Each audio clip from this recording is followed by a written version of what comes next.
అవిద్యానామంతస్తిమిరమిహిరద్వీపనగరీ జడానాం చైతన్యస్తబకమకరాంధశ్రుతిఝరీ దరిద్రాణాం చింతామణిగుణనికా జన్మజలధౌ నిమగ్నానాం దంష్ట్రామురరిపువరాహస్య భవతి శుక్లాంబరధరం విష్ణుం శశివర్ణం చతుర్భుజం ప్రసన్నవదనం ధ్యాయేత్ సర్వవిఘ్నోపశాంతయే.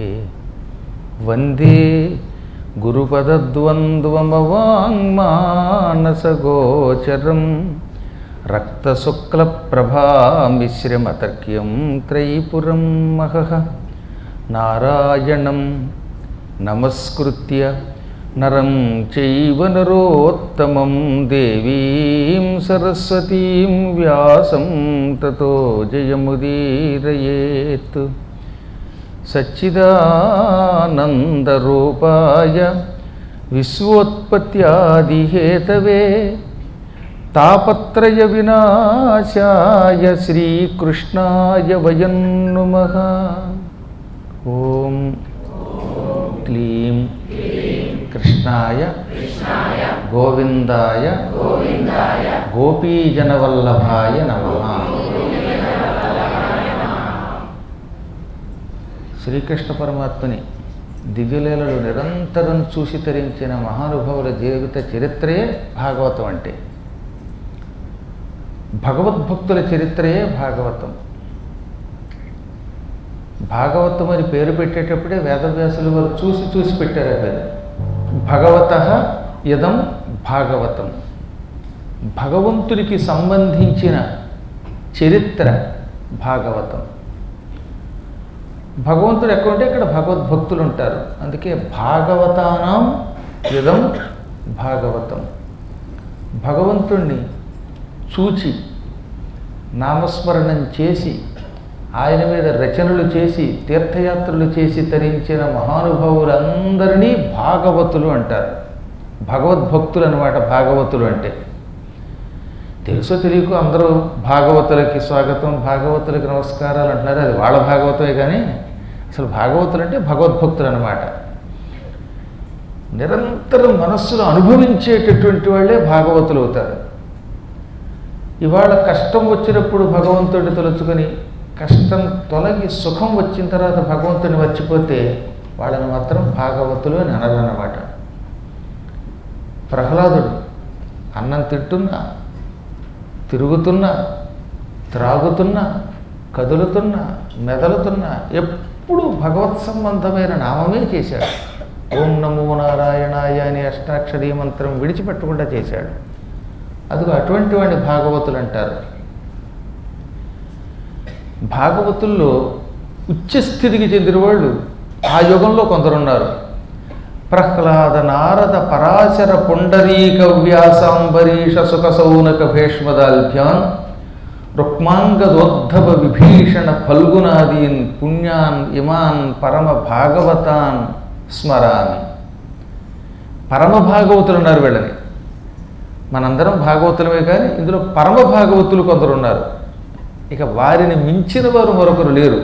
వాళ్ళు గడ్డిపరక మొదలుకొని బ్రహ్మాండంలో ప్రతి వస్తువులో వాళ్ళ ఇష్టదేవతను చూశారు. అటువంటి వాళ్ళని పరమ భాగవతులు అన్నారు. అందులో మొట్టమొదట ప్రహ్లాదుడినే ఎత్తుకున్నారు. ఎత్తుకోవడమే ఛందస్సు కోసమైతే వాడు ఏ ఛందస్సు అయినా ఎత్తుకొని ఇంకొకటి పేరు ఎత్తేవారు. అసలు అందరికీ గురువైన నారదుడిని కూడా కాదని ముందు ప్రహ్లాదుడిని ఎందుకు ఎత్తుకున్నారంటే నారదుడి ద్వారా మంత్రోపదేశం పొంది నారదుడిని కూడా భక్తిలో మించిపోయేట ప్రహ్లాదుడు. అందుకని ప్రహ్లాదుడి తర్వాత గురువుగారి పేరు ఎత్తారు. ఎప్పుడు గురువుగారి కంటే శిష్యుడు గొప్పడవుతాడో చెప్పలేమండోయ్. వారి వారి భక్తి శ్రద్ధల వల్ల గురువుని మించిన శిష్యులు ఎక్కువ మంది తయారవుతారు. అలా తయారవడమే గురువుగారికి కూడా ఇష్టం. నా శిష్యులు చవటలు, నేను ఒక్కడే గొప్పవాడిని అనుకున్న గురువు అవుతాడండి. గురువు అంటే ఎప్పుడు ఎలా ఉండాలంటే నా శిష్యులే గొప్పవాడు, నేను ఎందుకు వాళ్ళతో పోలిస్తే నేను సామాన్యుడు అనుకుంటే వాడు గురువు అవుతాడట. వేదవ్యాసుడు ఏమన్నాడండి, ఆయన కాశీకి వెళ్ళినప్పుడు సమధిక సత్కవీశ్వరులు అక్కడ మామూలు అధికం వల్ల సమ్మని ఉపసర్గ చేర్చి సమధిక సత్కవీశ్వరులు జైమిని పైల సుమంతులు ఆదిగా శమదమ సద్గుణాన్వితులు సాధులు శిష్యులు తోడగూడిరా క్రమమున తీర్థయాత్రకు ధరాతలమందకిలంబు దృక్కి భావము భవభక్తియుక్తముగా వచ్చితి కాశీకి పుణ్యరాశికి అన్నాడు ఆయన. కాబట్టి ఈ ప్రపంచంలో అన్నిటికంటే గొప్పది ఏమిటంటే శిష్య వాత్సల్యం. ఒక వాత్సల్యంలో పక్షపాతం మాత్రమే కాదండి, పక్షపాతాన్ని మించిన మనస్సాక్షి ఒకటి ఉంది. అందుకే వ్యాసుడు మొగమాటం లేకుండా నా శిష్యులు నాకంటే గొప్పవాడు అన్నారు. అలాగే నారదుడు కూడా నన్ను మించిన వాడు, నా దగ్గర ఉపదేశం పొందినవాడు అన్నారు. అందుకే వాళ్ళని మహాగురువులని కూడా అన్నారు. అందులో ప్రహ్లాదుడు ప్రథమ స్థానం, రెండోవాడు నారదుడు, తర్వాత పరాశరుడు, పొండరీకుడు, వ్యాసుడు కూడా భాగవతుడే, అంబరీషుడు, శుకుడు చెప్పక్కర్లేదు. వీళ్ళని మించిన అవధూత సౌనకుడు అని ఒక ఆయన ఉన్నాడు, ఆయనే సూత్రుడి ద్వారా భాగవతం అంతా విన్నాడు. ఇక భీష్ముడు, ఇవాళ విష్ణు సహస్రనామం శివ సహస్రనామం 2 సహస్రనామములు అందించినవాడు ఆయన. మహాభారతంలో ఆనుశాసనిక పర్వంలో విష్ణు సహస్రనామం, ఆ వెంటనే వెళ్ళి శివ సహస్రనామం కూడా ఉంటుంది, 2 భారతంలోనే ఉంటాయి. ఆ 2 అందించాడు. దాల్భ్యుడు అని ఒక ఆయన ఉన్నాడు. ఇక ఆయనైతే పిలిస్తే శివుడు కేశవుడు ఇద్దరు 2 రూపములతో ఆయన పక్కనే కనపడేవారట. ఇంతమంది మహానుభావులు వీళ్ళంతా పరమ భాగవతోత్తములు అని పిలువబడ్డారు. వాళ్ళని లేవగానే తలుచుకోవాలి. అటువంటి భాగవతుల కోవకి చెందిన జయదేవుడు కలియుగం వాడవడం వల్ల పురాణాల్లోకి ఎక్కలేదు, మన పురాణాల్లోకి వచ్చాడు. అటువంటి జయదేవుణ్ణి కొందరు కలియుగ నారదుడు అన్నారు, కొందరు వ్యాసుడు అన్నారు, ఎవరికి తోచిన రీతిలో వాళ్ళు అన్నారు. ఆయన గోత్రం మాత్రం పరాశర గోత్రం. ఆ కుటుంబంలో వాళ్ళందరికీ పరాశరుడు అంటే నిజంగా భక్తి ఉన్నది. ఆ మహాత్ముడు ఇక్కడ పుట్టడమే కాక మనందరికీ కూడా ఉపయోగపడేటటువంటి శ్రీకృష్ణ సంబంధమైన కవిత్వం రాసి మనందరినీ ఆనందపరవశులు చేశాడు ఆయన. పేరుకి సంస్కృతంలో రాసిన ఆయన సంస్కృతం తేలిగ్గానే ఉంటుంది, తేలిగ్గా ఉన్నట్టు కనబడుతూ గూఢంగా ఉంటుంది. వచ్చింది ఎప్పులో అర్థం చూస్తే తేలిగ్గా అయినట్టు అనిపిస్తుంది, కొంచెం సూక్ష్మార్థాలు చూస్తే ఇప్పటికీ ఎవరికి అంతుపట్టని అపూర్వమైన అర్థాలు ఉన్నాయి. ఓ పక్కన రాధామాధవులు ఆడుకున్నారు, పాడుకున్నారు, తిరిగారని ఉంటుంది. ఇందులో ఏది చూసినా యోగ పరిభాషే. ఇప్పుడు ఉదాహరణకి ఇంటికి తీసుకెళ్ళంటే అది ఆయన కూడా గృహస్థాశ్రమంలో ప్రవేశించేలా చెయ్యి, ఆశ్రమాల్లో కల్లా గృహస్థాశ్రమం గొప్పది అని ఆయన మనకి చెప్పకుండా చెప్పాడు. సన్యాసాశ్రమం ఎంత గొప్పదైనా గృహస్థాశ్రమమే ఉత్తమము అని కృష్ణుడు చెప్పాడు, రాముడు చెప్పాడు, మహాత్ములంతా చెప్పారు, దేవతలు చెప్పారు. నారదుడు కూడా నేను సన్యాసిగా ఉన్నానని మీరు సన్యాసిగా ఉండద్దు, ఆశ్రమాలలో సన్యాసాశ్రమం కొంచెం ప్రమాదకరమైనది. సన్యాసి చెట్టు కొమ్మ మీద పడుకున్నటువంటి వాడు, గృహస్థు నేల మీద పడుకున్నవాడు. నేల మీద పడుకున్నవాడు దొల్లుతాడు తప్ప కింద పడ్డం. ఇప్పుడు మీరందరూ ఈ బరకం మీద రాత్రిపూట వచ్చి హాయిగా ఓ తలగడ పెట్టుకుని చాపక్కర్లేదు అంటే ఎలాగో బరకం కనుక బరకం మీద పడుకుంటే నరకం వస్తుంది, ఉత్తి బరకం మీద, ఎందుకంటే దాని మీద ఎంతోమంది తొక్కారు. ఓ దుప్పటి వేసుకు పడుకోండి. మహా అయితే కలొస్తే అటు ఇటు కాస్త దొల్లుతారు. ఏ బంజారా హిల్స్లోనో 1000 ఎకరాలు కొనుక్కున్నట్టు అనిపించింది అనుకోండి, అక్కడ 1000 ఎకరాలు ఎలా ఉండిదవదు, అయినా మనకు కళలు రావచ్చు. ఆ ఆనందంతో ఆహా ఆహా అని అటు ఇటు దొల్లుతారు తప్ప ఇంకా పడేది ఎక్కడది, ఉన్నదే నేల మీద. కాబట్టి నేల మీద పడుకున్నటువంటి వాడు అటు ఇటు దొర్లుతాడు తప్ప డామ్ అని కింద పడడు, పతనం కాడు. కొంచెం ఎత్తైన పరుపు బాగుంది కదా అని రూమ్ నెంబర్ 104లోనో 5లోనో 2లోనో పడుకున్నారు అనుకోండి, డబుక్కుని మంచం మీద కింద పడే అవకాశం ఉంది. అప్పుడు ఏ చెయ్యో ఫ్రాక్చర్ అయితే వాళ్ళు కట్టించుకోవాలి, మోకాలు నొప్పి పుట్టాలి, ఇన్ని ఇబ్బందులు వస్తాయి. అందుకని సన్యాసి ఇలా ఎత్తుగా కొమ్మ మీద పడుకున్నటువంటి వాట, చెట్టు కొమ్మల్లో పడుకున్నటువంటి వాడు, చెట్టు మీద నుంచి ఏ తేడానో వస్తే కింద పడితే కాలో చెయ్యో విరుగుతుంది. గృహస్థాశ్రమంలో ఉన్నవాడు నేల మీద పడుకున్నవాడు అవుతాడు. సన్యాస కర్మయోగశ్చ నిశ్రేయసకరావుభౌ తయోస్తు కర్మ సన్యాసాత్ కర్మయోగో విశిష్యతే. భగవద్గీతలో కృష్ణుడు చెప్పిన మాట. సన్యాసము కర్మయోగము రెండూ గొప్పవే, మనిషిని ఉత్తమ మార్గంలోకి తీసుకెడతాయి, భవముక్తుడిని చేస్తాయి, శాశ్వత కైవల్యం ఇచ్చేవే. కానీ అందులో కూడా తయోస్తు అంటే ఆ రెండింటిలోనూ కూడా కర్మ సన్యాసాత్, కర్మమును విడిచిపెట్టడం కంటే కర్మయోగ విశిష్యతే, కర్మయోగమే గొప్పది అన్నాడు ఆయన.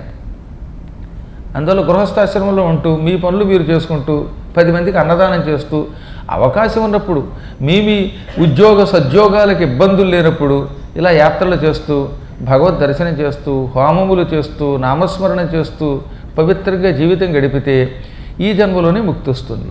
సన్యాసికి ఎన్ని జన్మలకు ముక్తి వస్తుందో గ్యారంటీ లేదట. ఇంత తేడా వచ్చినా సన్యాసి భ్రష్టుడు అవుతాడు.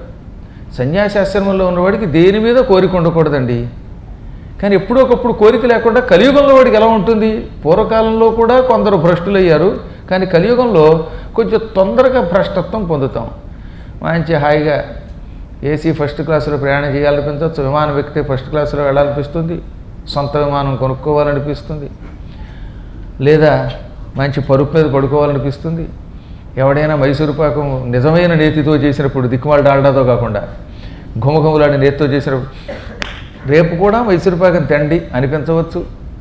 ఒక ఆయన అయితే బుట్టతో తయారు చేసినటువంటి ఇడ్లీ కావాలని కోరుకునేవాడు. దాన్ని ఏదో అంటారు, పనసాకులతో తయారు చేసి అందులో ఇడ్లీ పిండి పెట్టి దాన్ని శుభ్రంగా ఉడకబెట్టి అందులోకి మళ్ళీ కొత్త ఆవకాయ వేసి నెయ్యి వేసి పట్టుకురండి, అప్పుడే నేను పురాణం చెబుతానని వాడే.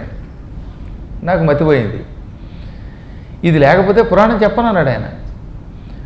ఒక ఆయన అయితే మరీ దారుణంగా సన్యాసుల్లో ఉన్నటువంటి నన్ను గృహస్థాశ్రమంతో వాళ్ళతో కలిపి పాంప్లెట్లో పేరేస్తారా, పద్మాకర్ గారి పేరు మొదలైనటువంటి వాళ్ళతో పాటుగా నా పేరు కూడా వేశారు కనుక ఈ పాంప్లెట్ను చూసి నేను ఉపన్యాసానికి రాను, మాకు స్పెషల్గా అద్భుతమైన పాంప్లెట్ వేయాలి, మమ్మల్ని సామాన్యులతో పోల్చకూడదు, అప్పుడు కానీ ఉపన్యాసానికి రాను అని 2005వ సంవత్సరంలో ఒక ఆయన అన్నాడు.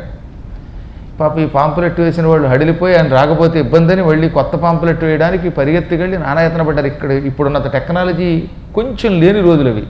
అప్పటికి ఇంకా సెల్ ఫోన్లే కొత్తగా కొనుక్కుంటున్న రోజులు. చివరికి ఆయన బతిమాలి కొత్త పాంప్లెట్ వేసి ఊరంతా టముకేస్తే కానీ ఉపన్యాసానికి రాలేదండి. అంటే అందరూ కాదు, ఒకళ్ళిద్దరే చెప్పేది. దానివల్ల ఏమవుతుందనమాట, ఈ కోరికలు ఎప్పుడైతే పెరుగుతాయో, నాకు కీర్తి కావాలి, ధనం కావాలి, ఆ స్వామి కంటే నేను గొప్పవాడిని అవ్వాలి అని అనిపించినప్పుడు ఎందుకు పనికిరాకుండా భ్రష్టుడైపోతాట. అదే గృహస్థాశ్రమంలో ఉన్నవాడికి ఇక వేరే భ్రష్టత్వం లేదు, వాడు ఉన్నదే బురదలో. గృహస్థాశ్రమం బురదలో ఉన్నటువంటి వాడు కొత్తగా బురదలో పడేదే ఉండదు, ఎంత వరద వచ్చినా బురద కొట్టుకుపోతుంది తప్ప. అందులో ఉంటూ తామరాకు మీద నీటి బొట్టులో ఉండగలిగేటటువంటి వాడు గృహస్థాశ్రమంలో ఉన్నవాడు. తామర పువ్వు నీటిలో పుడుతుంది, మట్టిలో పుడుతుంది. ఈ మట్టి దాని మీద వేసిన మట్టి అంటదు, నీరు దాన్ని అంటదు. అలాగే తామరాకు మీద ఎలా అయితే నీటి బొట్టు పడినా ఆ బొట్టు కిందకి రాలిపోతుంది తప్ప దాన్ని అంటదో, గృహస్థాశ్రమంలో ఉంటూ గృహస్థాశ్రమంలో ఉన్న స్వార్థములు, కోరికలు తనని అంటకుండా ఉన్నటువంటి వాడు అత్యుత్కృష్టమైనటువంటి ముక్తి పొందుతాట. అందుకనే కర్మ సన్యాసము కంటే కర్మయోగమే గొప్పది అన్నారు. అటువంటి కర్మయోగమును అనుభవించండి అని నారదుడు ఎంతోమందికి చెప్పాడు. అటువంటి యోగి మహానుభావుడు భక్త జయదేవుడు అంటే. అందుకే ఆయన అనుభవించి రాధారమణ మహర్షి ఆశ్రమంలో, తన గురువుగారి ఆశ్రమంలో హాయిగా ఓ మర్రి చెట్టు కింద కూర్చుని జింక చర్మం పరుచుకొని దశావతార స్తోత్రం రాశాడు. స్తోత్రం రాసి ఆయనేమో కృష్ణుణ్ణి చూస్తూ పరవశించిపోయాడు. ఆయన్ని చూసి పరవశించిపోయి నృత్యం చేసి అలిసి ఆయన పాదాలు పట్టుకున్నది పద్మావతి. ఆయనకి ఈ ప్రపంచమంతా జగద్గురువు కనబడ్డాడు, ఈవిడికి ఈ గురువుగారే కనపడ్డారు. అది చాలా అపూర్వ భావనతో కూడినటువంటి స్తోత్రం అది. ఈ చరాచర జగత్తంతా ఒకప్పుడు జలప్రళయంలో లీనమైపోయింది. లయము అంటే కలిసిపోవుట, ప్రళయము బాగా కలిసిపోవుట. నీరంతా ఏర్పడిపోయింది. మీకు తెలుసుగా ప్రళయకాలం ఎలా ఉంటుందో, ఎంత భయంకరంగా ఉంటుందో పురాణాల్లో చాలాసేపు చెప్పాం. ముందు ఒక 100 సంవత్సరముల పాటు ప్రళయకాలంలో నిప్పుల వర్షం కురుస్తుంది, నేలంతా ముందు వేడెక్కిపోతుంది. ఇప్పటికే భూతాపం పెరిగిపోయిందా లేదా మీరు చూస్తున్నారు కదా, పూర్వంలో లేదు. ఇప్పుడు ఎక్కడ చూసినా వేడి పెరిగిపోయింది. చాలా ఆశ్చర్యపోతున్నారు అమెరికా వాళ్ళు కూడా. మంచి మంచు ప్రాంతాల్లో కూడా ఇప్పుడు వేడి పెరిగిపోతుంది హఠాత్తుగా. దానివల్ల భయంకరమైన వరదలు వస్తున్నాయి, సునామీలు వస్తున్నాయి. ఇదంతా మనం కూడా తెచ్చుకున్న దరిద్రం. ఎప్పుడు ఎక్కడ చూసినా ఏసీ లేక ఎవరు ఉండలేకపోతున్నాం. ఈ ఏసీ మిషన్లు, ఆకాశంలో తిరిగే విమానాలు, ఈ పెట్రోలియం ప్రొడక్ట్స్ వల్ల తిరుగుతున్న కారులు, బస్సులు, వీటి నుంచి వచ్చే పొగలు, ఇవి సరిపోక ఎలక్ట్రానిక్ పరికరాలు, ఎలక్ట్రికల్ కుక్కర్లు, వీడు మొహం, ఇవన్నీ సంపాదించి ప్రపంచమంతా భయంకరమైన తాపంతో నింపేస్తున్నాడు, వేడితో నింపేస్తున్నాడు. హిమాలయాలు కరిగిపోతున్నాయిట. పూర్వంలాగా అక్కడ ఉండవలసిన చల్లదనం కూడా ఉండడం లేదు. భూతాపం చాలా పెరిగిపోయింది. అందుకని బయట తిరగలేకపోతున్నాం మనం. పూర్వం వేసవకాలంలో బయట ఆరుబయట అంత హాయిగా పడుకునేవాళ్ళం అండి. ఇప్పుడు పడుకుంటే దోమలు కుట్టుతున్నాయి. ఇన్ని దోమలు ఎందుకు లేవనుకుంటున్నారు? కాలుష్యం వల్ల ఈ దోమలు పెరిగాయి. ఆ రోజుల్లో ఇంటి బయట నులక మంచాలు, మడత మంచాలు, అవి బుడత మంచాలు, నవారు మంచాలు వేసుకుని చక్కల విసిరికర్త విసురుకుంటూ తెల్లవారులు కబుర్లు చెప్పుకుంటూ పడుకునేవారు. ఇప్పుడు అసలు బయట ఎందుకు పడుకుంటాం? తెల్లవారులు ఆ దరిద్రపు సీరియల్స్, ఆ సీరియల్స్ కొట్టుకు చచ్చిపోవడమే. వాడిని వీడు చంప, వీడిని వాడిని చంప. అందులో ముఖ్యంగా అత్తాకోడళ్ళు ఒకళ్ళొకళ్ళు కొట్టుకు చంపుకోవాలనుకున్న ఒక కాన్సెప్ట్ సృష్టించారు. ఏ సీరియల్తో ఉండదు అనమాట. అత్తగారు పళ్ళు ఇలా కొరుకుతూ ఉంటుంది, వెనక నుంచి టుబుకు టుబుకు టుబుకు టుబుకు అని ఒక భయంకరమైన మ్యూజిక్ పెడతాడు, గుండె బద్దలపోయేది. ఇప్పుడు కోడలు అత్తగారిని ఎలా చంపాలి, దానికి ఒక తుపాకీ సంపాదిస్తున్నమాట. కోడళ్ళకి తుపాకీలు ఎవరు ఇస్తున్నారో తెలియట్లేదు. మరి సీరియల్స్లో వచ్చేస్తాయి, కత్తులు వస్తాయి. అప్పుడు కోడలు కత్తి తీస్తూ ఉంటుంది. ఆ కత్తి తీసి అత్తను పొడుస్తుందో లేదో, అత్తనేమో పడుకుని ఉంటుంది, కోడలు కత్తి ఎత్తుతూ ఉంటుంది, వెనక నుంచి 3 సార్లు అనమాట టుబుకు టుబుకు టుబుకు టుబుకు అనే మ్యూజిక్ పెడతాడు. ఆ మ్యూజిక్కి అదో మ్యాజిక్ అనమాట. అరగంట సేపు మా ఇంట్లో ఓ రోజున ఓ ముసలావిడ పెట్టింది ఈ సీరియల్. పెట్టకపోతే మా ఇంట్లో ఉండనంది. ఈ ముసలావిడ కోసం నేను నా కర్మగాల సీరియల్ చూడవలసి వచ్చింది. లేకపోతే నేను మా ఇంట్లో ఉండనంటుంది ఆవిడ. ఏమిటి ఇంతకీ ఆ అరగంటలో ఏం తేలదు? అత్తని కోడలు చంపుతుందో, కోడలు అత్తని చంపుతుందో, ఇద్దరు ఒకరినొకరు చంపుకోవడానికి ప్రయత్నిస్తూనే ఉంటారు. చివరికి అది తేలలేదు. ఇంతలో వాడు వచ్చే వారం అంటాడు. మళ్ళీ రేపు ఆవిడ రేపు ఎప్పుడు అవుతుందో, అయ్యి బాబో ఈ రేపు అత్తగారు ఏమవుతుంది, కోడలు ఏమైపోతుంది. ఈలోపు ఈవిడ కోసం ఎవడొస్తాడు, ఈవిడ ఏమైపోతుందో తెలియదు. అందుకని ఏం చేసామో తెలుసా, మేము ఒక ఏడాది నుంచి మా ఇంట్లో అన్ని కనెక్షన్లు తీయించేసాను కావాలని. దిక్కుమాలిన టీవీ పోయింది. ఆ పోయి టీవీ కనబడకుండా పోయి అప్పుడప్పుడు ఏదన్నా మంచి సినిమా, పాత సినిమా వస్తుందేమో, ఏ మహానుభావుడిదో పొండరీకుడి చరిత్ర, పాండురంగ మహాత్మ్యం లాంటిది అని ఆ డొక్కు టీవీలోనే అప్పుడప్పుడు చూసేవాడిని. ఇంతలో మా శిష్యులు ఒకరు వచ్చి భోజనానికి వచ్చి కూర్చుని, గురువుగారు ఈ దిక్కుమాలిన టీవీలో మీరే సినిమా చూస్తారు, కొత్త టీవీ పెట్టారు మళ్ళీ.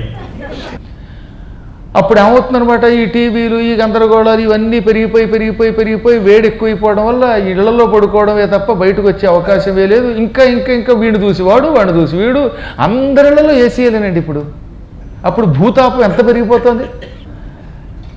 ఇంత గందరగోళం పెరిగితే ఏమవుతుంది చెప్పండి ఒకసారి. భూమి కాలుష్యం పెరక్క అసలు ఒళ్ళొంచి పనిచేసేవాళ్ళు ఉన్నారా, వ్యవసాయం చేసేవాడు ఉన్నాడా? ఎక్కడ చూసినా రియల్ ఎస్టేటే.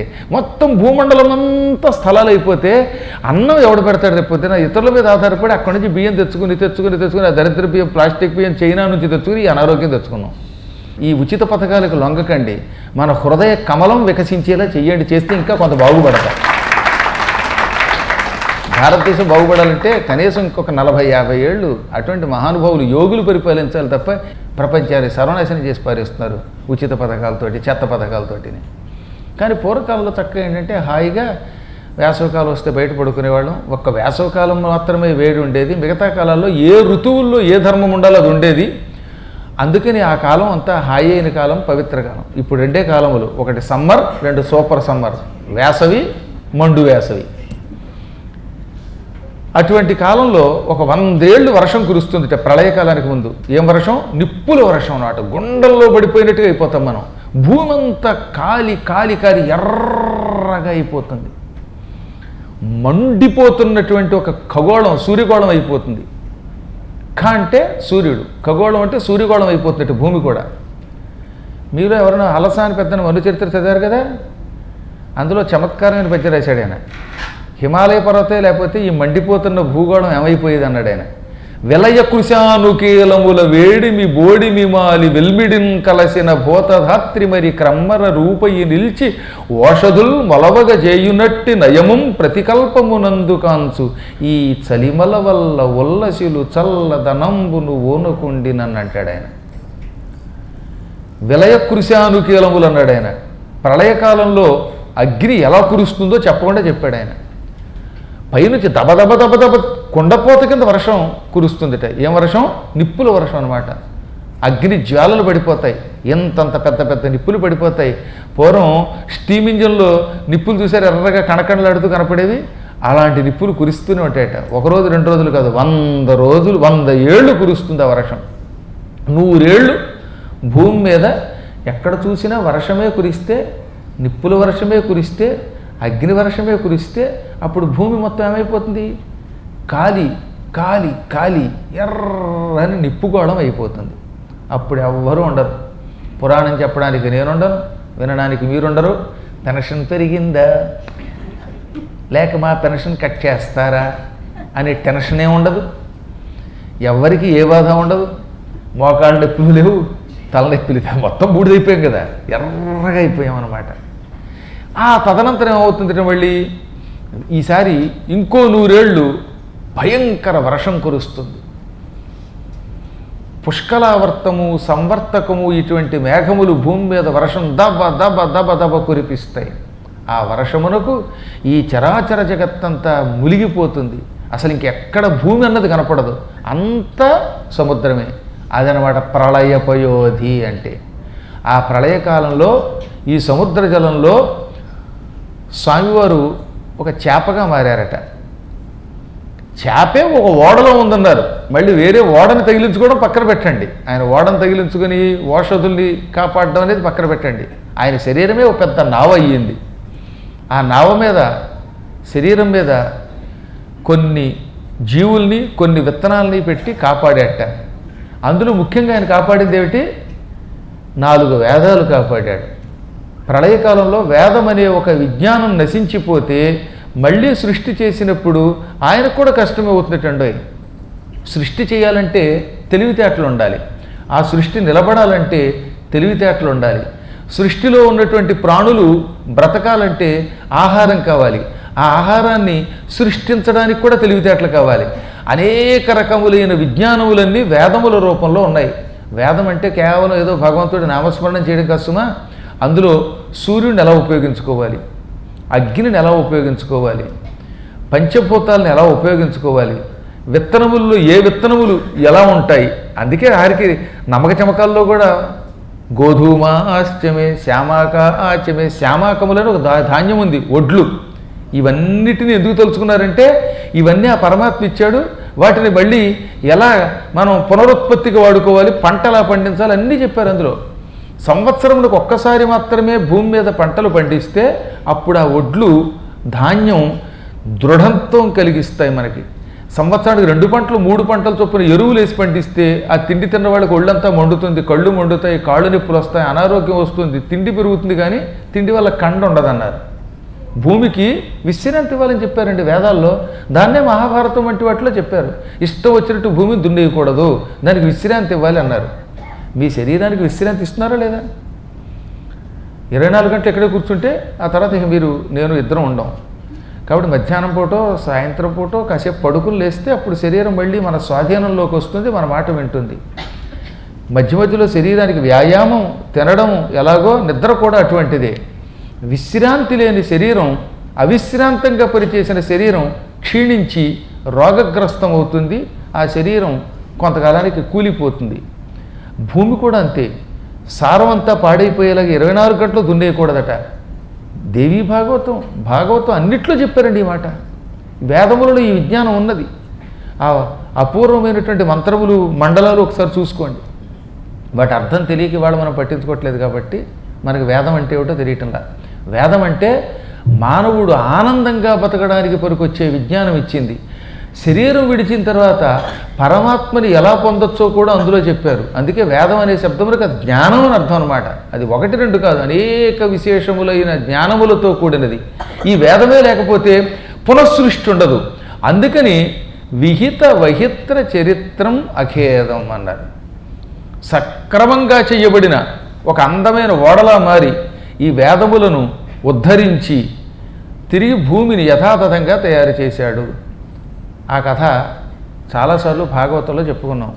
ఈ చరాచర జగత్తంతా ప్రళయకాలంలో సముద్రంలో మునిగిపోయింది.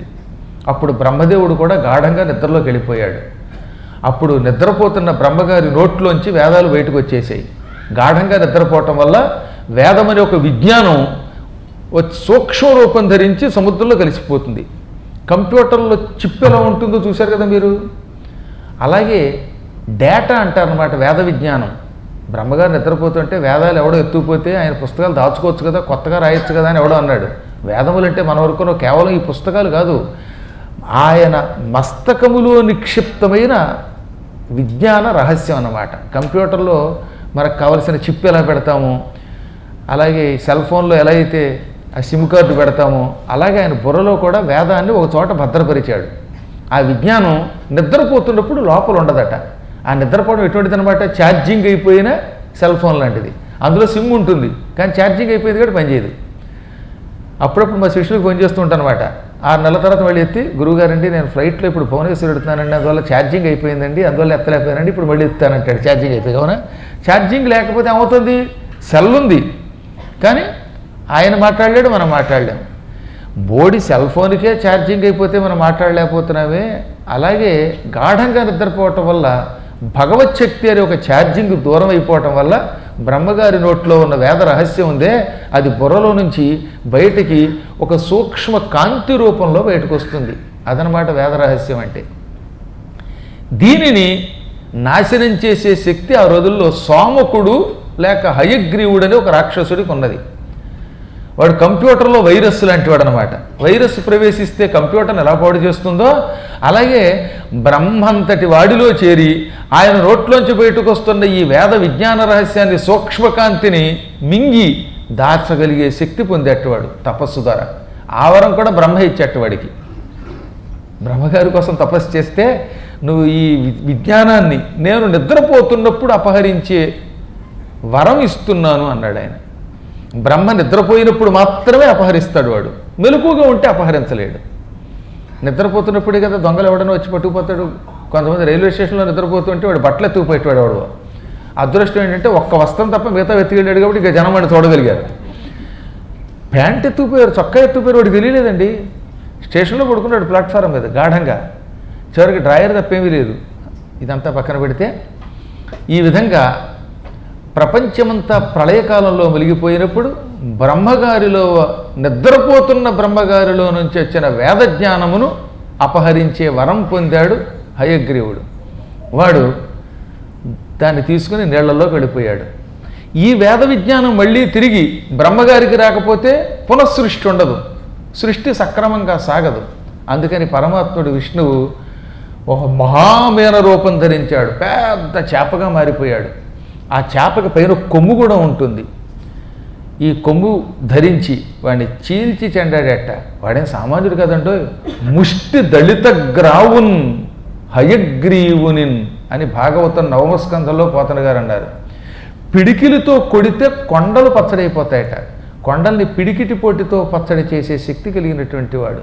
అటువంటి హయగ్రీవుడని పేరు కలిగిన రాక్షసుని సంహరించి మళ్ళీ వేద విజ్ఞానాన్ని భద్రపరిచేట ఆయన.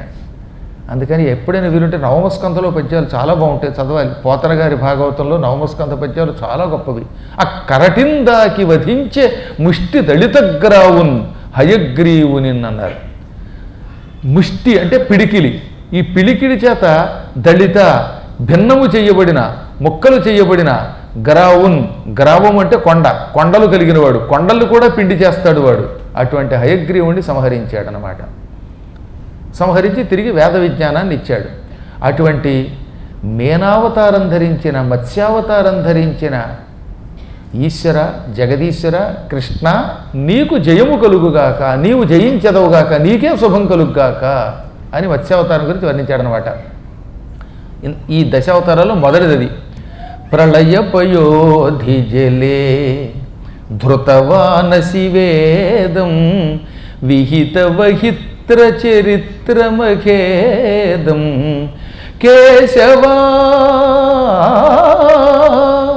కేశవా ధృత మీన శరీరా జయ జగదీశ హరే కృష్ణ జయ జగదీశ హరే. అటువంటి జగదీశ్వరుడు అయిన విష్ణుదేవ కృష్ణ నీకు ధ్రువముగా జయము కలుగుగాక. ఈ 10 శ్లోకాలకి కూడా గీతములకి చివర ధ్రువం అని ఒకటి పెట్టాడు ఆయన. అంటే తప్పక నీకు జయము కలుగుగాక అన్నాడు. ఇక రెండవ అవతారం. ఈయనది ఒక విచిత్రమైన వాణి అన్నాను కదా, అంత అవతారాన్ని ఒక్క ముక్కలో చెప్పాలి. అందులో ఒక అలంకారం ఉండాలి.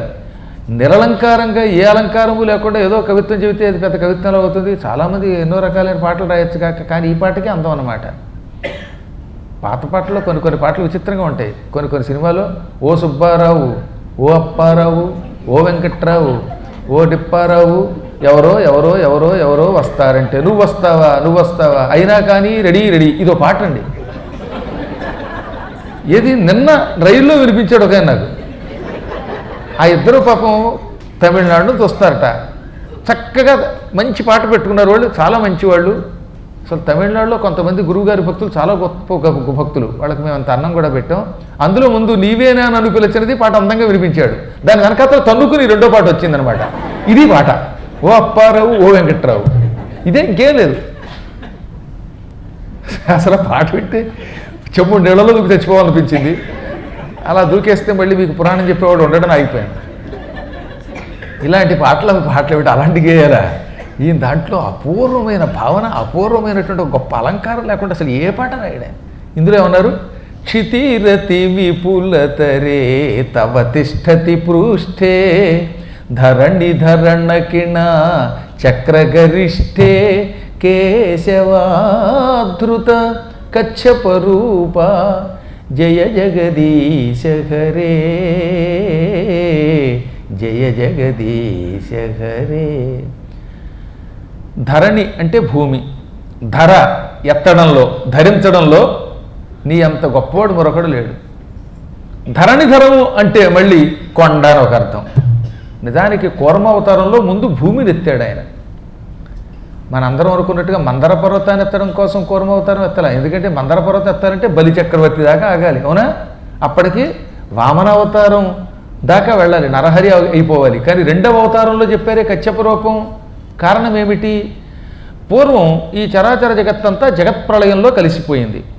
అప్పుడు మత్స్యావతారం ఎత్తాడు ఆయన.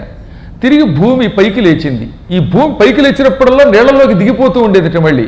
అప్పుడు వెంటనే 1,00,000 యోజనముల వైశాల్యము కలిగిన ఒక మహాకూర్మంగా మారిపోయాడు, తాబేలుగా మారిపోయాడు. అప్పట్లో తాబేలుకి వీపు మీద చిప్పలు ఉండేవి కాదట.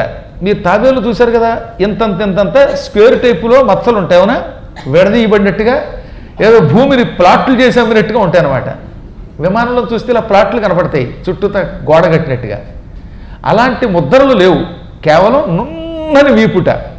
ఈ నున్నని వీపుతో 1,00,000 యోజనముల వైశాల్యము కలిగినటువంటి ఒక కూర్మంగా మారి ఈ భూమిని పైకెత్తాట. భూమి ఎప్పుడు గిర్రమని తిరుగుతూ ఉంటుంది పైన. అలా భూమి పైన తిరుగుతూ ఉంటే ధరణ కిణ చక్ర గరిష్టమైందట శరీరం. కిణము అంటే గాయం. భూమి గిర్రం తిరగడం వల్ల వీపంతా కాయలు కాచింది, ఇంతంత గాయములు ఏర్పడ్డాయి. ఆ గాయముల మచ్చలు పైన ఉండిపోయాట. ఆ మచ్చల వల్ల తాబేలికి పైన చిప్పలు విడిపోయాయిట. మీరు ఎప్పుడో ఈసారి చూడండి కొంచెం, లేదా తాబేలు బొమ్మైనా చూడండి, దాని మీద చిన్న మచ్చల కింద విడిపోయి ఉంటుంది. ఆ మచ్చలు ఎందుకు వచ్చాయంటే పైన భూమిని మోయటం వల్ల, అది గిరగిరా తిరగడం వల్లట. అది మామూలు క్షిత అతి విపులతరే పృష్ఠే తిష్టతి. ఎంతో విశాలమైన విష్ణుమూర్తి యొక్క తాబేటి వీపు మీద ఇంత భూమి గిర్రం తిరిగింది. ఆయన వీపు మామూలుదా? మన వీపు అయితే చిన్న వీపు, ఆయన వీపు 1,00,000 యోజనముల వైశాల్యం కలిగిన వీపు. అంత పెద్ద వీపు ఉంటే కానీ ఇంత భూమిని మొయ్యలేడు. భూమిని ఎవడ పెడితే వాడేమో వస్తాడు, ఇలాంటి వాడు భూమిని ఏమో వస్తాడు, గట్టిగా బకెట్ మొయ్యలేడు. మహావైశాల్యము కలిగినది నీ వీపు. అటువంటి నీ వీపు మీద ఇంత వైశాల్యం కలిగిన భూమిని మోసావు. ఆ భూమి నీ వీపు మీద గిర్రం తిరిగింది. తిరగడం వల్ల గాయములు ఏర్పడ్డాయి. ఆ గాయములు మత్సల రూపంలో ఉండిపోయాయి శాశ్వతంగా. అలా నీ వీపుకి గాయములైన నీ కాయము మీద ఖాయంగా భూమిని మోసావు. భూమి కోసం ఎన్ని కష్టాలు అనుభవించావు, భూమిని రక్షించావు. అలా కచ్చప రూపం ధరించిన శ్రీమన్నారాయణ నీకు శుభము కలుగుగాక. భూమిని మొయ్యడం కోసమే కూర్మావతారం ఎత్తావు. కూర్మ రూపంతో భూమిని మోసావు. మోయడం వల్ల వీపంతా కాయలు గచ్చిపోయింది. ఆ మచ్చలు ఉండిపోయాయి. ఆ గాయముల మచ్చలు అలాగే ఉండిపోయాయి శాశ్వతంగా. అందుకే తాబేలు చూస్తే ఆ మచ్చలు కనబడతాయి. ఆ మచ్చలు చూసినప్పుడల్లా భూమిని రక్షించడానికి నువ్వు ఎంత కష్టపడ్డావు స్వామి, ఇష్టపడ్డావు వాటికి అనిపిస్తూ ఉంటుంది. అలాంటి మత్సలతో కూడిన విశాలమైన పృష్ఠము కలిగిన కూర్మరూపము ధరించిన శ్రీమన్నారాయణ నీవు జయమును పొందుదవుగాక. రెండవ అర్థం ధరణిధరణకిర చక్రగరిష్టే. రెండోసారి మళ్ళీ కూర్మ అవతారం ధరించావు, మందర పర్వతాన్ని వీపు మీద ఎత్తావు. అప్పుడు కూడా మందర పర్వతం గిర్రు గిర్రుని తిరిగింది కదా, పెద్ద పర్వతం అది మందర పర్వతం అంటే. ఆ పర్వతానికి వాసుకిని కవ్వపుత్రాడు చేశారు, దాన్ని సముద్రంలో వేశారు. దేవతలు తోకని పట్టుకుని, రాక్షసులు పడగలు పట్టుకుని పాల సముద్రం చిలికారు. అప్పుడు ఆ పర్వతం నీళ్లలోకి దిగిపోయింది. అప్పుడు మళ్ళీ రెండోసారి ఏం చేశాడు ఈయన? 1,00,000 యోజనముల వైశాల్యం కలిగినటువంటి శరీరం ధరించి పర్వతం పైకెత్తాడు. ఈ పర్వతం వీపు మీద గిర్రుని తిరిగిపోతుంది కదా, పటా పటా పటా కవ్వం తిప్పినట్టుగా ఆ కొండను తిప్పుతూ ఉంటే ఆ కొండల మీద ఉన్న బండలన్నీ వీపుకు గుచ్చుకుని కాయలు కాచి మచ్చలు ఏర్పడిపోయాయి. అయినా సహించావు. ఈ భూమండలాన్ని రక్షించడం కోసం మందర పర్వతాన్ని వీపు మీద పెట్టుకున్నావు, దేవదానవుల్ని కాపాడావు, విషం అందులోంచి వస్తే కాపాడావు, అమృతం వచ్చేటట్టుగా అనుగ్రహించావు. ఈ విధంగా మందర పర్వతమును కూడా వహించావు. అటువంటి నీకు జయముగులు గాక. రెండు అర్థాలు వచ్చేలాగా. ధరణిధరణకిణ చక్రగరిష్ఠ అంటే ఏకకాలంలో భూమిని మోసామని ఒక అర్థం, ధరణిధరణము అంటే రెండో అర్థం ఏమిటి? ధరణీధరమన్నా ధరణిధరణమన్నా, ధరణి శబ్దం ఇకారంతో ఈకారంతో ఉంది కనుక కొండ అని కూడా అర్థం అన్నట్టు. భూధరములాగా కొండని ఎత్తావు, భూమిని ఎత్తావు. ఎక్కడ ఒక్క అర్థం కాదు, అందులో 2-3 అర్థాలు ఉంటాయి. రెండోది ఏమిటి? యోగ అర్థం ఉన్నది ఇందులో. మీలో ఎవరైనా గురువుగారు జపం చేసుకుంటున్నప్పుడు మా పీఠంలోనో లేకపోతే హైదరాబాద్లోనో చూసి ఉంటారు. ఒక ఆసనం ఉన్నది, ఆసనమును కూర్మాసనం అంటారు. ఆసనమంత్రస్య కూర్మః అది. గాయత్రి మంత్రానుష్ఠానం చేసిన వాడు కూడా అంత కూర్మో దేవత. ఆసనమునకు కూర్మము ఒక దేవత.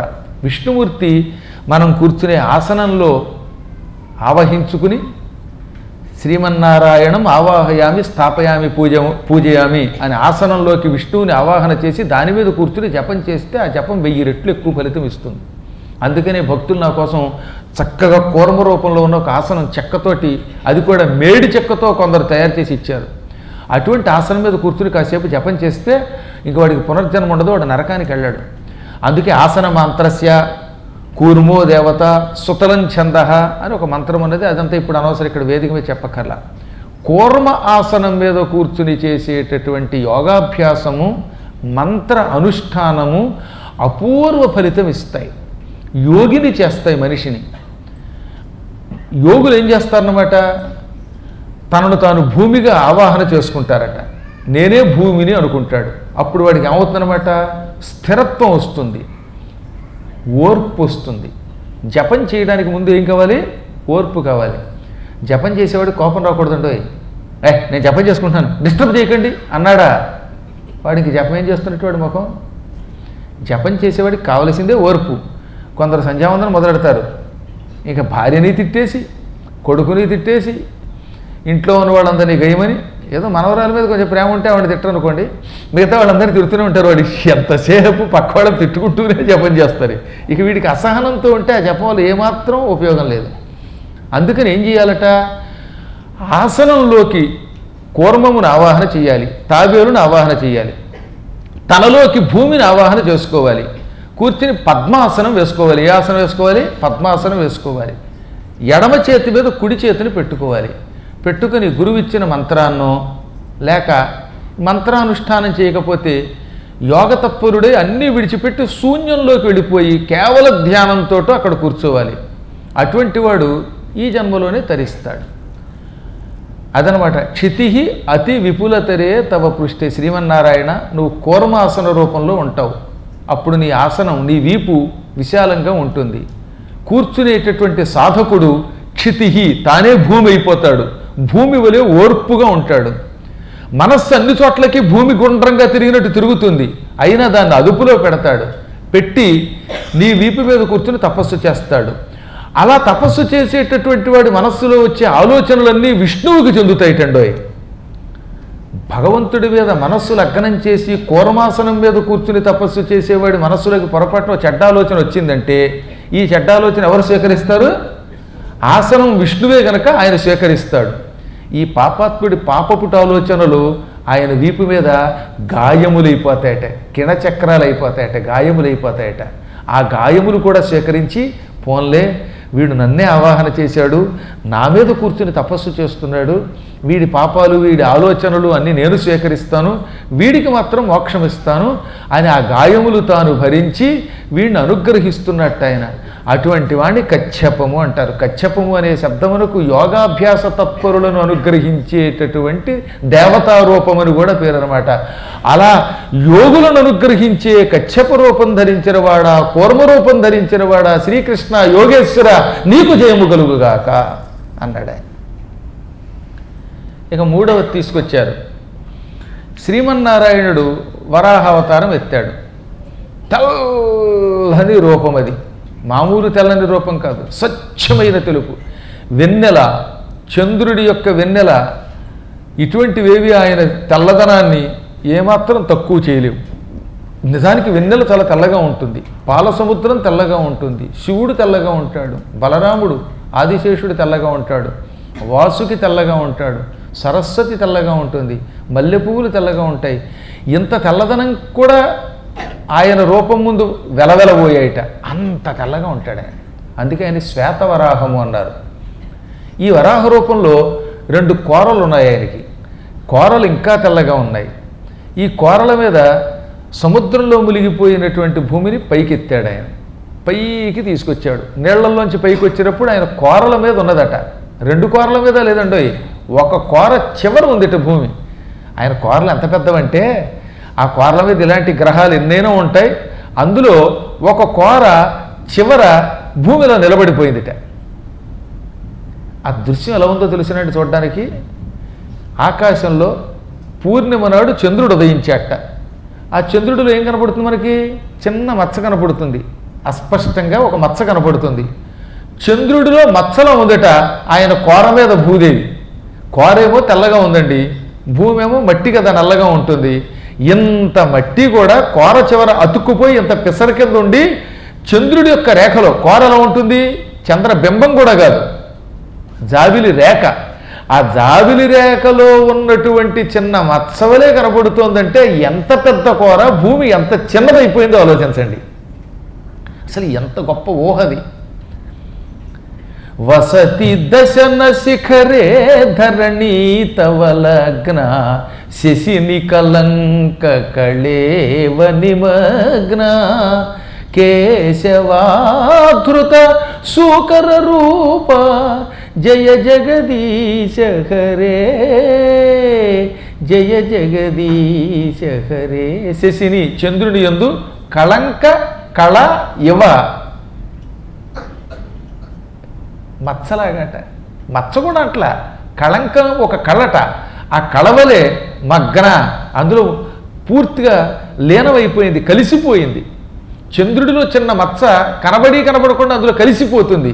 అలాగే నీ కోర చివర, కోర మీద లేదు, అందుకే ఏమని కోర చివర అన్నారండోయ్.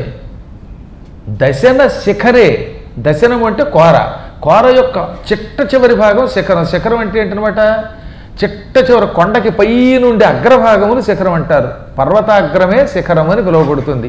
పర్వతానికి చిట్ట చివర అంచు ఎలా ఉంటుందో కోరకి చివర అంచు అలా ఉన్నది. అటువంటి దాని మీద నువ్వు భూమిని నిలబెట్టావు. ఆ భూమి చంద్రుడి రేఖలో చిన్న మత్సవలే ఉన్నది. అనగా విశ్వవ్యాపకమైన నీ రూపం ముందు భూమి కూడా అంత చిన్నదైపోయిందనమాట.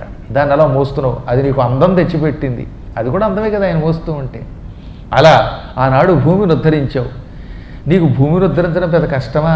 సులభం సుమా అని చెప్పడం అనమాట. భూమిని అలా ఉద్ధరించి మమ్మల్ని కాపాడావు, తద్వారా అలంకారం పొందావు నువ్వు. ఇలా సూకర రూపం ధరించిన కృష్ణ నీకు జయము కలుగుగాక. ఆ అవతారంతో హిరణ్యాక్షుడిని సంహరించేవన్నీ అందులో నిగూఢంగా చెప్పకుండా చెప్పేశాడు అన్నాడు. మొత్తం కథ అంతా చెప్పక్కర్లేకుండా 2 ముక్కలో చెప్పేశాడు. వరాహ రూపం ధరించడం, హిరణ్యాక్షుడిని సంహరించటం, భూమిని పైకి తీసుకురావటం, భూమిని ఉద్ధరించటం, ఇలా ఉద్ధరించి తిరిగి ఇంతమందిని సృష్టి చేసి బ్రహ్మగారు కాపాడడానికి అనుగుణంగా భూమిని అమర్చిన నీకు శుభము కలుగుగాక. అక్కడికి 3వ అవతారం అయింది. ఇక 4వ అవతారం ప్రహ్లాద చరిత్ర. ప్రహ్లాదుడు ఇక్కడ అక్కడ అని కాకుండా ప్రతి ప్రాణిలో పరమాత్మను చూసిన పరమభాగవతోత్తముడు ఆయన. ఆయన చేసినంత భగవన్నామస్మరణం మనం చేయలేం కూడా. నారదుడు ఎప్పుడూ చేస్తూ ఉంటాడట. ఆ నారదుడి కంటే ఇంకొక ఆకు ఎక్కువ చదివాడు ఆయన, 7 ఆకులు ఎక్కువ చదివాడు. పానీయంబులు త్రావుచున్ కుడుచుచున్ భాషింపుచున్ హాసలీలా నిద్రాదులు చేయుచున్ తిరుగుచున్ లక్ష్మింపుచున్ సంతత శ్రీనారాయణ పాద పద్మయుగళీ చింతామృతాస్వాద సంధానుండై మరచన్ సురారిసుతుడు ఏ తద్విశ్యమున్ భూవరా. నారదుడు అన్నాడు ఈ మాట, ధర్మరాజుతో అన్నాడు ఈ మాట. నాయన ధర్మరాజా, ప్రహ్లాదుడి భక్తిని ఏమని వర్ణించగలుగుతాం? ఆయన మంచినీళ్ళు తాగుతున్నా, పానీయాలంటే కేవలం మంచినీళ్ళే కదండి, రకరకాల డ్రింక్స్ తాగుతారు కదా ఇప్పుడు మన వాళ్ళు. ఎలా అయితే యాపిల్ జ్యూసు, ఆ జ్యూసు, ఈ జ్యూస్, ఈ జ్యూస్ తాగుతున్నట్టుగా ఆయన కూడా ఎన్నో తాగాడు. ఈ పానీయములు త్రాగుతున్నా ఓం నమో నారాయణాయ అన్నాడు. కుడుచుచున్ తింటున్నప్పుడు కూడా, మైసూరు బజ్జీ తింటున్నప్పుడు, కట్టు పొంగలు తింటున్నప్పుడు, సాంబార్ నంచుకుంటున్నప్పుడు, ఏం తింటున్నా సరే నారాయణ నారాయణ అంటూనే ఉన్నాడు. భాషింపుచున్ మాట్లాడుతుంటే కూడా లోపల లోపల నామస్మరణం సాగిందిట. సాధారణంగా మనం ఇతరులతో మాట్లాడుతున్నప్పుడు భగవన్నామం చేయలేం, ఆయన అప్పుడు కూడా నామస్మరణ చేశాడు. అంటే మాట్లాడుతూనే ఉన్నాడు, లోపల మాత్రం మంత్రస్మరణ చేస్తూనే ఉన్నాడు. హాస నవ్వుతున్నప్పుడు కూడా భగవన్నామం చేశాడు. ఏవేవో పనులు చేశాడు, అప్పుడు భగవన్నామస్మరణమే చేశాడు. ఇవన్నీ ఒక ఎత్తు అయితే నిద్రపోతున్నప్పుడు కూడా భగవన్నామస్మరణం చేశాట. నిద్రపోతున్నప్పుడు ఆయన గుండె దగ్గర చెవి పెడితే లోపల గుండెకాయ లబ్డబ్బని కొట్టుకోకుండా ఓం నమో నారాయణాయ అనేదిట. ఎవరు చేయగలరు ఇలాగా? నిద్రాదులు చేయుచున్, ఇక తిరుగుచున్, అటు ఇటు తిరుగుతున్నప్పుడు, లక్ష్యింపుచున్ చూస్తున్నప్పుడు కూడా భగవన్నామస్మరణం చేశాడు. సంతత అంటే ఎల్లవేళలా శ్రీనారాయణుని పాద పద్మములను మనస్సులో పెట్టుకొని ధ్యానించి ధ్యానించి ధ్యానించి తానే విష్ణువు అయిపోయాడు. ప్రపంచం మరిచిపోయాడు ఆయన, ఈ విశ్వం అంతా మరిచిపోయాడు. అంతటి భక్తుడు. అటువంటి వాడిని హిరణ్యకశిపుడు విష్ణువు ఎక్కడున్నాడు? ఈ స్తంభంలో ఉన్నాడు అంటే ఉన్నాడు అన్నాడు ఆయన. ఆ స్తంభం పగలగొట్టగానే అందులోంచి బయటకు వచ్చాడు. అప్పుడు ఆయన చేతులు ఎలా ఉన్నాయట? తామర పువ్వుల్లో ఉన్నాయట. ఆ తామర పువ్వుల మీద గోళ్ళు ఎర్రగా మెరిసిపోతున్నాయట, ఎర్ర తామర పువ్వుల్లో ఉన్నాయట గోళ్ళు కూడా. ఆ గోళ్ళ చివర హిరణ్యకశిపుడు నిలబడిపోయాట. ఒక గోరు మనం అనుకున్నట్టుగా గోళ్ళతో పూర్తిగా చీల్చక్కర్లేదట. ఈయన ఇంకొంచెం చమత్కారం చేశాడు, గోరుతో పైకెత్తేవాడిని. అది ఎలా ఉందంటే తామర పువ్వు మీద నెత్తుటితో తలిసినటువంటి భృంగము వలె ఉందిట. భృంగం అంటే తెలుసు కదా, తుమ్మెద. తుమ్మెద ఎలా నిలబడిపోతుందో తామర పువ్వు మీద అలా నిలబడిపోయిందిట. ఆయన చేతులు తామర పువ్వులా, గోళ్ళు తామర పువ్వు యొక్క రేకులుట.